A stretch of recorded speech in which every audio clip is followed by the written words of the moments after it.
Aqui você ouve as notícias que os outros não dão. Jornal Brasil Atual.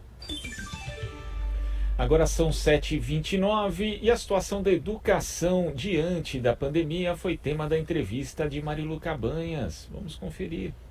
Vamos falar hoje sobre a educação e a pandemia no Brasil. A gente vai conversar com o Celso Napolitano, que é o presidente da Federação dos Professores do Estado de São Paulo, e do DIAP, Departamento Intersindical de Assessoria Parlamentar. Olá, Celso, bom dia. Olá, Marilu, bom dia. É um grande prazer falar com você e todos os ouvintes da Brasil Atual. Prazer é o nosso, Celso. Bom, num artigo recente que você escreveu para a Folha de São Paulo, Celso, você falou sobre a volta às aulas presenciais no estado de São Paulo e disse que essa medida seria uma decisão irresponsável, induzida por motivação política e não por critérios de saúde.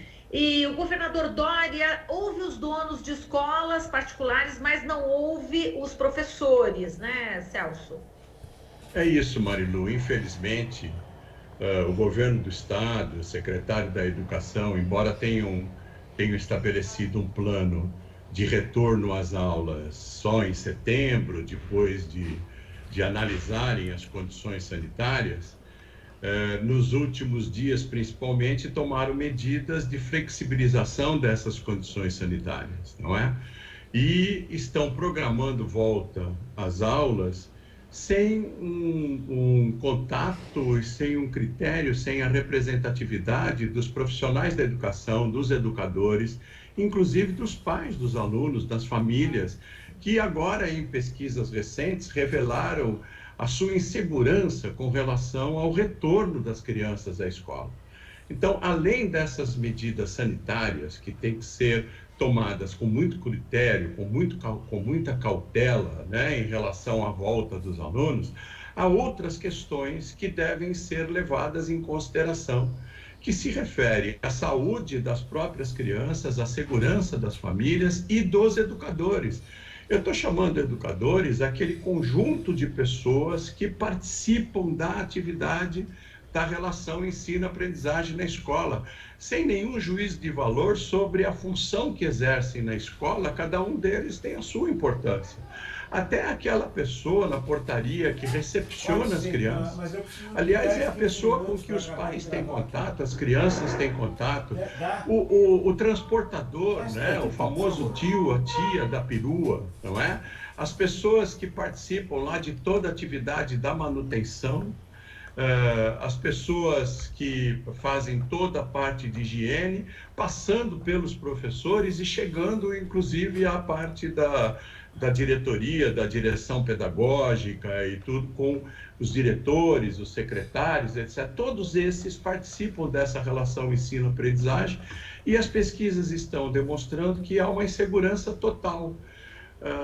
E por isso que eu coloquei naquele artigo esta impressão, né, e esta constatação de que, apesar de nós solicitarmos as comissões todas que estão se preparando ou definindo protocolos, não ouvem os profissionais da educação, tampouco as famílias e as crianças.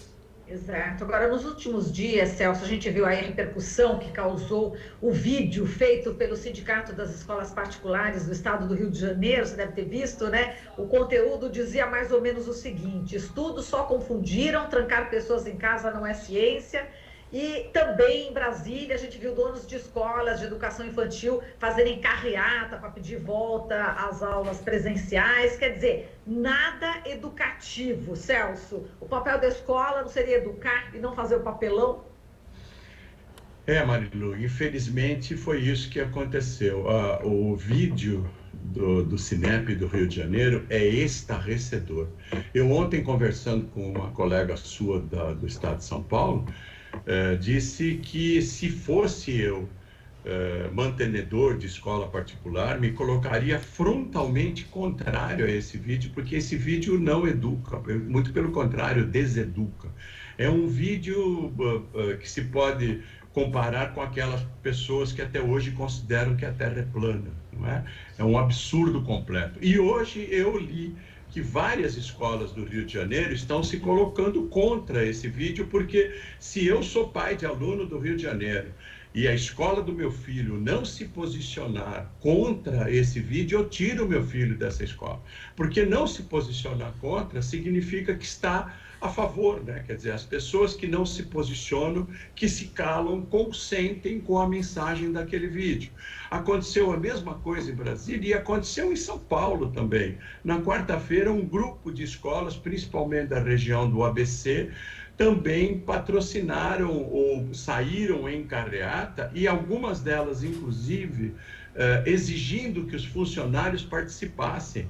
Nós temos, por um acaso, as mensagens entre as escolas chegaram no Sindicato dos Professores do ABC, como se fosse uma mantenedora. E lá havia mensagens do tipo: olha, se os seus funcionários forem, fala para não ir uniformizado, porque senão vai identificar as escolas, eles têm que parecer como sendo pai de alunos. Então, um absurdo completo. E eu te dou mais uma notícia. Ontem ainda eu fiquei sabendo que um grupo de escolas de Osasco, de escolas de educação infantil, foram à associação comercial, pedirem o aval da associação comercial e se categorizaram como brinquedotecas. E o prefeito de Osasco assinou um decreto permitindo que brinquedotecas abrissem. Então, essas escolas, entre aspas, porque eu não posso chamar de escolas, esses aglomerados que querem recepcionar crianças de maneira criminosa, estão se autodenominando brinquedotecas, com a cumplicidade do prefeito de Osasco, e estão convocando os professores e os alunos para começar a trabalhar na segunda-feira. O Sindicato dos Professores de Osasco está tomando providências com relação a isso, junto ao Ministério Público do Trabalho, para que haja um impedimento dessas escolas abrirem, porque inclusive estão praticando falsidade ideológica, estão vendendo o produto como sendo uma escola e estão se denominando como um local de atividades de lazer, como brinquedotecas, um absurdo completo, não é? É o que você estava falando, né, Celso? Quer dizer, como é que uma escola se porta desse jeito, colocando uma mentira, né, a partir dessa mentira, para poder reabrir? Que tipo de educação essa escola pode dar para as crianças? Peraí que eu estou gravando. Nenhuma, aqui, absolutamente nenhuma, né?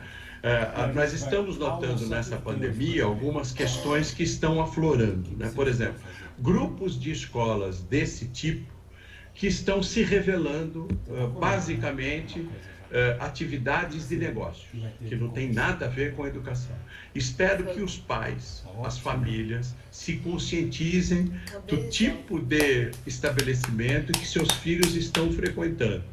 E, ultimamente, a gente vem observando pesquisas e reportagens, matérias, que denotam a migração de alunos de escolas particulares para as escolas públicas. E um dos motivos apontados é a questão financeira. Eu quero aqui levantar um outro motivo. Eu penso que os pais estão se conscientizando, achando que escola particular fosse um estabelecimento que desse condições melhores de educação para os seus filhos. Eles estão se conscientizando que estão gastando dinheiro à toa, além dos impostos que eles pagam para que o governo proporcione escola para os seus filhos. Então, eu penso que esses pais estão migrando para a escola pública exatamente porque a escola pública, em muitos casos, tem qualidade muito melhor e uma preocupação com a educação muito maior pelos profissionais que estão colocados lá, do que essas escolas, entre aspas, particulares, que são estabelecimentos que recepcionam alunos e que recepcionam crianças, e que a gente está vendo agora que nada tem a ver com a educação. Muito pelo contrário, são efetivamente negócios, né? E eles tratam isso como negócios, como está acontecendo, por exemplo, no ensino superior, com essa mercantilização do ensino, né? Eu ia colocar exatamente isso para você agora. Como é que as escolas estão tratando os professores nessa pandemia, em especial as universidades particulares, né, que estão fazendo aí demissão em massa de professores, não é isso, Celso?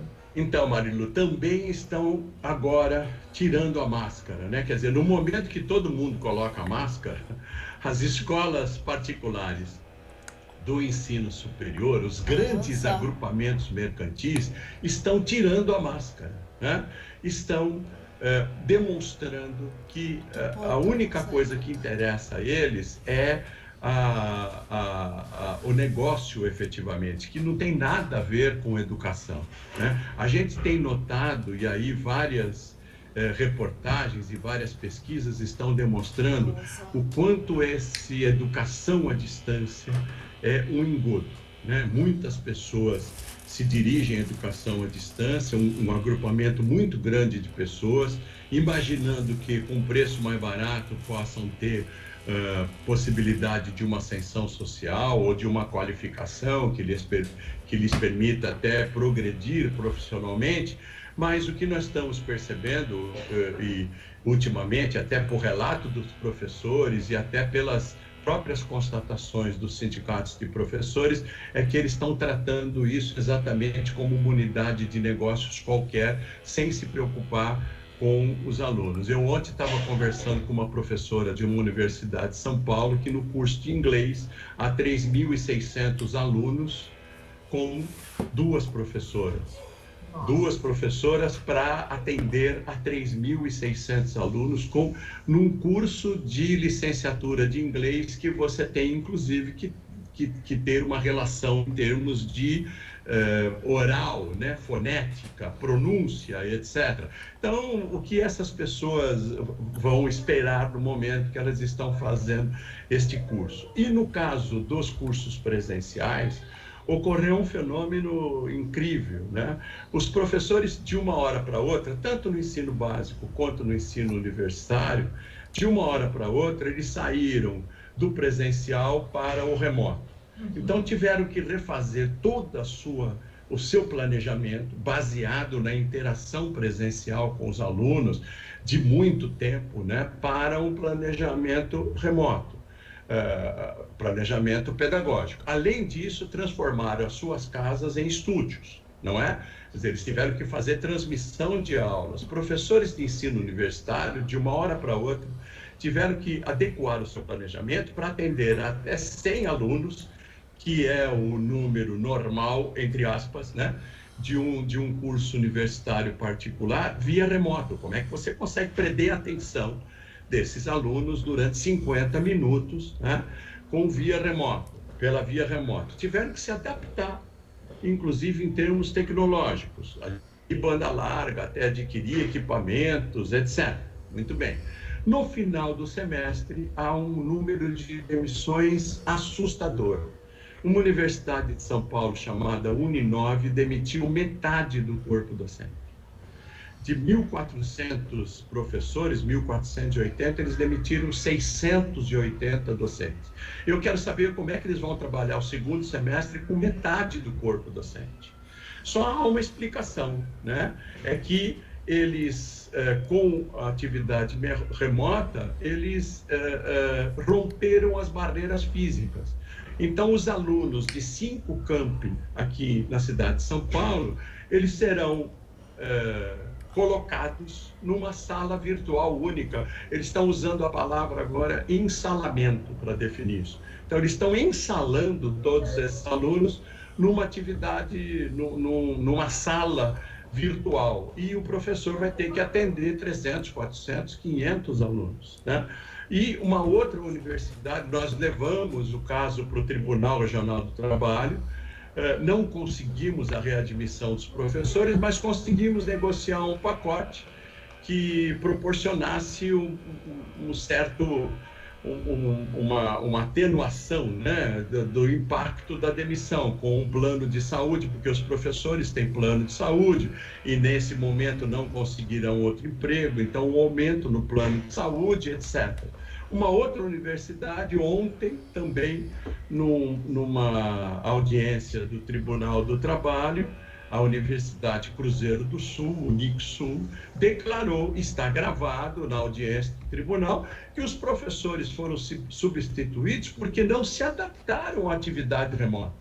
Imagina, professores de 20 anos de universidade que tinham uma excelente avaliação, tanto que os alunos se manifestaram contrários. Ah, não, em 3 meses, com tudo isso que eu te coloquei, tendo que se adaptar às suas custas a essa situação, foram demitidos porque consideraram que houve alunos que reclamaram.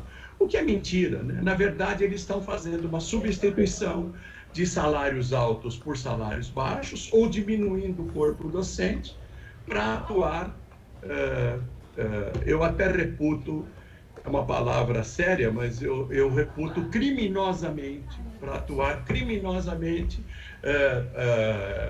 com uma qualidade de ensino deplorável. Os alunos, inclusive, têm que se revoltar contra isso, na medida em que eles assinaram um contrato em que se prometia uma determinada qualidade de educação e estão tendo outra entrega de serviço, já que eles estão trabalhando isso como negócio. O serviço que está sendo entregue é de qualidade infinitamente inferior, não é? Exato. E, Napolitano, reforçando exatamente o que você coloca agora, vou colocar um dado aqui, que o Instituto Península ouviu mais de 7 mil profissionais de ensino, né, pelo país, das redes pública e privada, e 80% desses professores, ou seja, 83,4% dos entrevistados se diziam nada ou pouco preparados para o ensino remoto. Sim, e também, sim. por conta disso, 67% dos entrevistados se diziam cansados, se diziam realmente cansados, 38% cansados e 67% ansiosos. Quer dizer, colocando um impacto emocional muito forte nos professores, tudo isso, né, Napolitano? Sim, Marilu. Veja, é um trabalho extenuante. Você pega esses profissionais, por exemplo, do ensino básico, que tiveram que fazer das suas casas estúdios, tiveram que apresentar as aulas. Eu estava dizendo do ensino universitário, onde os alunos são pessoas adultas, né? Agora, imagina você ter um trabalho remoto na sua casa, às vezes sem condições para isso, de som até tecnológicas, né? As escolas não ofereceram absolutamente nada para os professores, nenhum auxílio em termos até de adquirir uma internet com uma banda superior.